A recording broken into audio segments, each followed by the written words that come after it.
a sequel to the NES game Snake, Rattle Roll. In Sneaky Snakes, you control Attila the snake. You and Genghis must rescue Sonia, who has been nabbed by the nasty Nibbler. You must survive 16 serpentine levels that are conveniently tricksome. Where the NES game had an isometric viewpoint, this one is two-dimensional with horizontal scrolling. I'm quite glad of this design choice. Isometric is hard to pull off on the Game Boy. The objective of the game is the same though. You start off as just a snake head and need to slither around the level consuming enemies, expanding your serpentine form until you have enough weight to tip the scales at the end of the stage. The scales look like one of those tests of strength you see at carnivals, where you need to hit the thing as hard as you can in order to ring a bell. Here, Attila needs to be a certain weight to make the bell sound, which will then trigger the gate to unlock, allowing you to leave the stage. If you get to the end and you're not heavy enough, you'll have to backtrack to eat more critters. The scales will roughly indicate how fat you are. All the enemies in the game are spherical and include fish, bats, and various other weird-looking animals. When you are large enough, Attila starts flashing. That's when you know to go to the exit. Your downfall comes in many forms. Spikes on either the floor or the ceiling are instant death. If you linger too long in the water, a shark will rip you to shreds. The game is reasonably kind if you perish, you don't shrink or anything, and you start where you left off.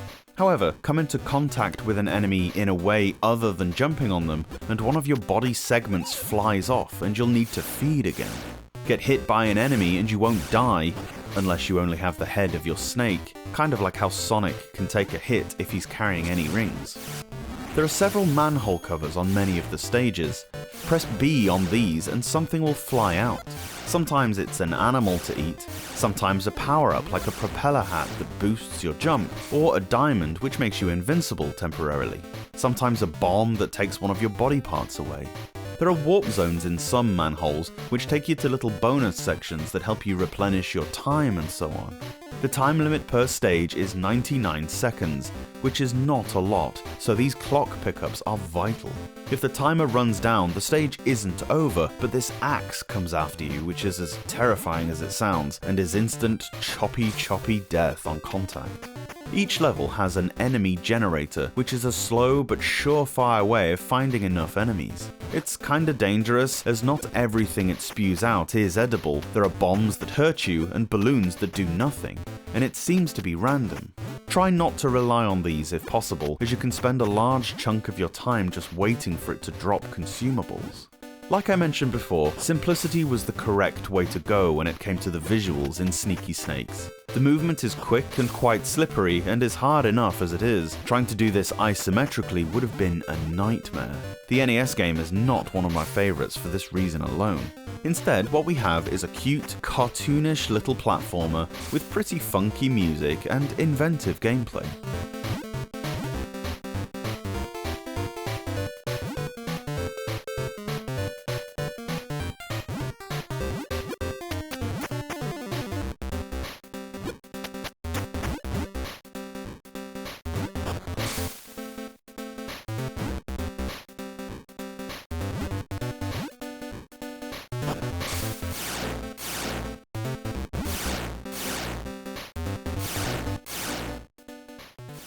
Thanks so much for watching this video.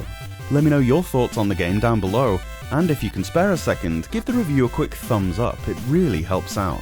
Subscribe to the Portable Power Podcast for a new Game Boy review every day from Monday to Friday. Or alternately, new episodes of the podcast drop every Saturday and Sunday on whichever platform you get your pods. See you later on.